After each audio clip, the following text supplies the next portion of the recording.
నేను సరిగ్గా రెండున్నర సంవత్సరాల కిందట ఎలక్షన్ల సందర్భంగా భువనగిరికి వచ్చిన ప్రచారానికి అట్లాగే ఆలేరు కూడా వచ్చిన ఒకటే రోజు ఇక్కడ వలిగొండలో అక్కడ ఆలేరు నియోజకవర్గం యాదగిరిగుట్టలో ప్రచారానికి నేను వచ్చినప్పుడు వాస్తవానికి అక్కడ ఉన్న వాతావరణం చూస్తే ఒక్క క్షణం కూడా ఎన్నడూ అనుమానం పడలేదు.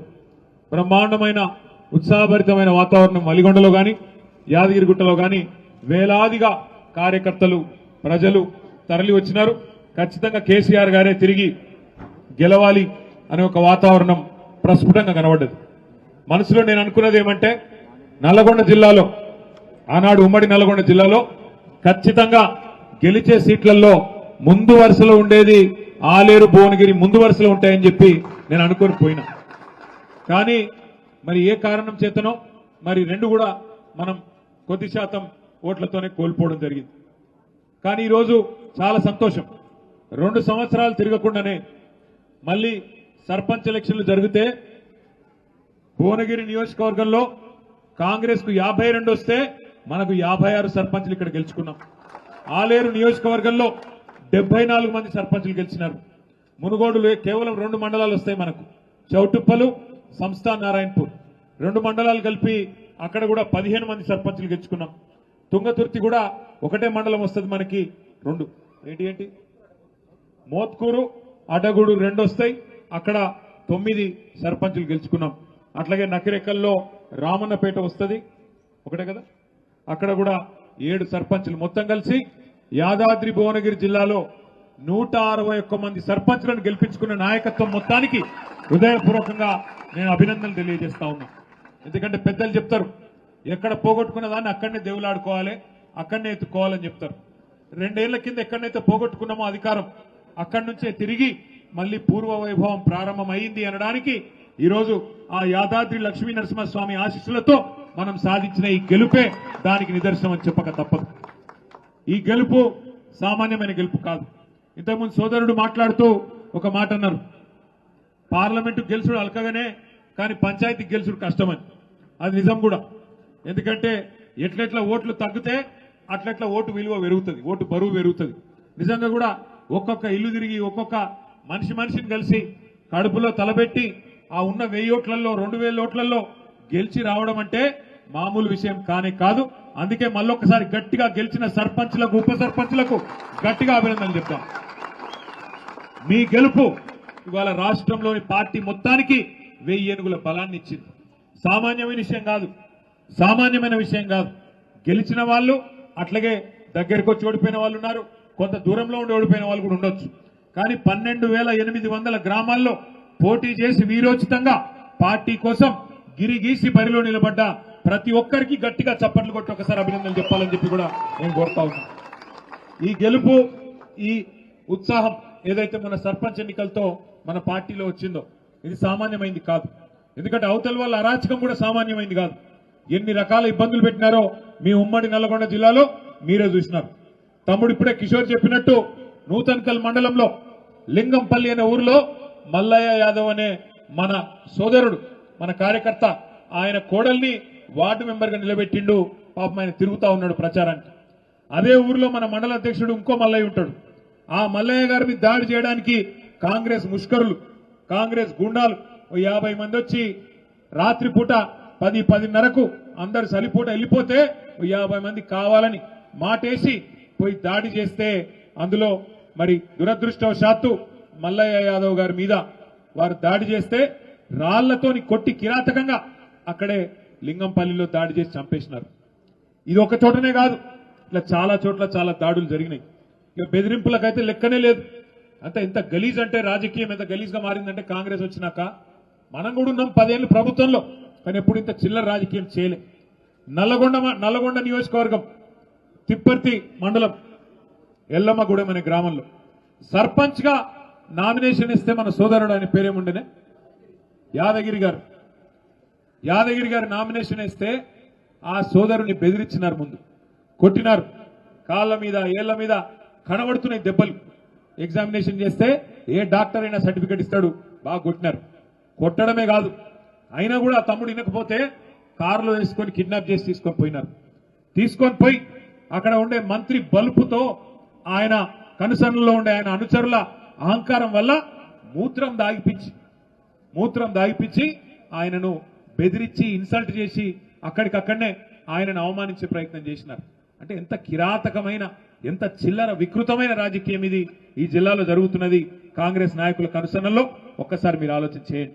అట్లాగే ఒకటి రెండు కాదు, ఇట్లా ఎన్నో ఉన్నాయి ఉదాహరణలు.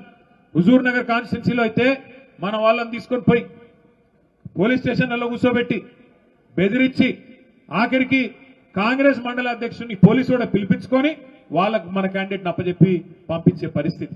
ఇంత చిల్లర రాజకీయం ఇవాళ ఈ జిల్లాలో జరుగుతూ ఉన్నది. పోనీ ఇదంతా ఒక దిక్కు అయిపోయింది. తర్వాత ఎలక్షన్లు అయినాయి, మనోళ్ళు మొక్కవోని ధైర్యంతో కొట్లాడినారు.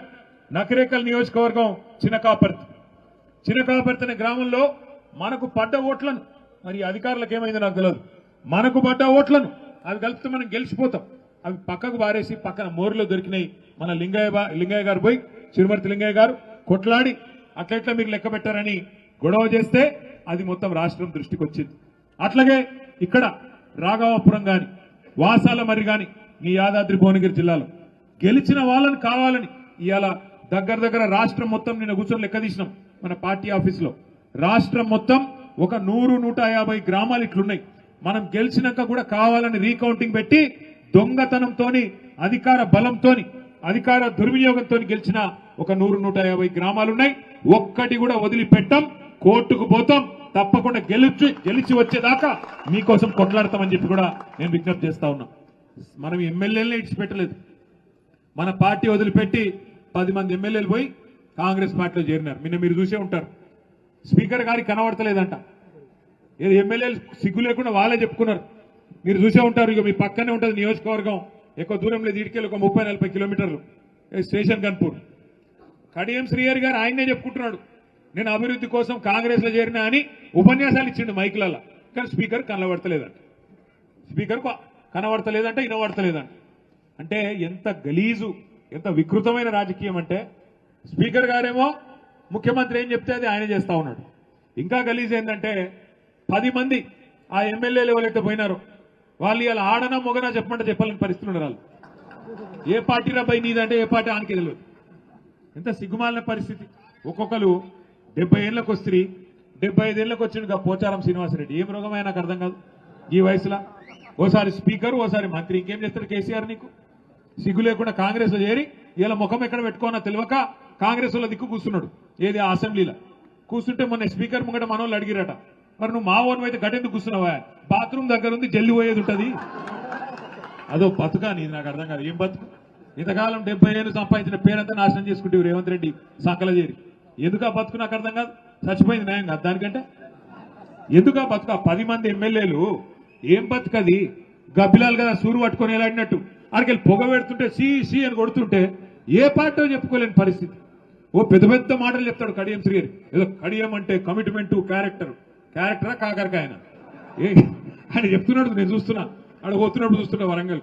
కమిట్మెంట్ అడు. ఏం కమిట్మెంట్? ఏమిటి? ఏ పార్టీలు ఉన్నాయా అంటే అతి తెలివి. యా పార్టీలు ఉండాలో ఆ పార్టీలనే ఉన్నట్టు. ఎట్లుంటుందంటే ఇప్పుడు మీ కొడుకో బిడ్డనే ఉంటారు, ఇంటికి రాలేదు, ఆలస్యమైంది, లేటుగా అవుతుంది, రాత్రి 9 అవుతుంది, 10 అవుతుంది, సలిపూట, ఏడున్నాడు పిల్లగాడని నువ్వు ఫోన్ చేస్తావు అనుకో. ఏడున్నారా కొడుక అంటే 7 ఉండాలనో గాడినే ఉన్నా అన్నాడు అనుకో. ఏమనిపిస్తుంది? నీకు దౌడ మీకలు ఒకటి సంపబుద్ధి కాదు. ఒక గట్లే ఉన్నది కత్తి. ఇవాళ మన పాటలకి వెళ్ళి పోయినోలేదు ఇలా నకరాలు కాకపోతే నాకు అర్థం కాదు. ఓ రేవంత్ రెడ్డి ఉండేది 3 ఫీట్లు కానీ 30 ఫీట్లు డైలాగులు కొడతాడు. ఓహో ఆహా ఏదో పెద్ద గెలిచినా పీకినా అడ్డిమారి గుడ్డి దెబ్బల ముఖ్యమంత్రి అయినవు. మాకు తెలియదా? నీకు తెలియదా? మనోళ్ళు ఏమనుకున్నారు? మీ ఆలేరులో భువనగిరిలో కూడా ఏమనుకుర్రు అంటే, నేను చెప్తాగా రావు, ఏమనుకుర్రు అంటే మీరు కూడా వాస్తవానికి ఆలేరు వాళ్ళు భువనగిరిలు కూడా పోతే శేఖర్ రెడ్డి పోతాడేమో, సునీత పోతుందేమో, కానీ కేసీఆర్ ఉంటాడు కదా అనుకున్నారు. అనుకురా లేదా? అంతేనా? అనుకొని ఏం చేసిరు? మీరు ఇంట్లో అన్నారు, ఆయనతో మొదటికి మోసం వచ్చింది. మరి ఇక్కడ శేఖర్ పోయి ఆడ సునీత పోతే కేసీఆర్ ముఖ్యమంత్రి ఎట్లయితాడే? నాకు అర్థం కాదు. అక్కడ మనం దెబ్బతిన్నాం. ఇక చిన్న లాజిక్ మిస్ అయినాం అన్నట్టు. ఒక అది జరిగింది. నిజానికి కేసీఆర్ గారి మీద రాష్ట్రంలో ఏ మనిషికి కూడా కాంగ్రెస్ వానికి బీజేపీ వానికి కూడా నిజంగా చెప్పాలంటే ప్రేమనే ఉన్నది తప్ప కోపం లేదు. ఎందుకంటే వాళ్ళకు కూడా ఎరికే బయటికి ఏదో మాట్లాడతారు కానీ తెలంగాణ అనే రాష్ట్రం వచ్చిందంటే 2001లో ఈ జిల్లా గులాబీ జెండా ఎగిరితేనే కదా వచ్చింది. కేసీఆర్ పార్టీ పెడితేనే టీఆర్ఎస్ పుట్టింది. టీఆర్ఎస్ పుడితేనే 13 ఏళ్లు కొట్లాడితేనే ఆఖరికి కేసీఆర్ గారు సావు నోట్లో తలబెడితేనే అప్పుడు కదా తెలంగాణ వచ్చింది. ఆ తెలంగాణ వస్తేనే కదా ఇవాళ టీపీసీసీ, టీ బీజేపీ, టీ ముఖ్యమంత్రి వచ్చిందే కేసీఆర్ వల్ల కదా. అందుకే అల్ల కూడా ఎరికే మనసులా మహేష్ గౌడ్ కెరికే, రామచంద్రరావు కెరికే. అందుకే బయటికేదో మాట్లాడతారు కానీ ఆడనో ఇన్నో మళ్ళీ మేము కలిసినప్పుడు పెద్ద ఆయన బాగున్నాడా అన్న, ఎట్లున్నాడన్నా అని మంచిగానే మాట్లాడతారు.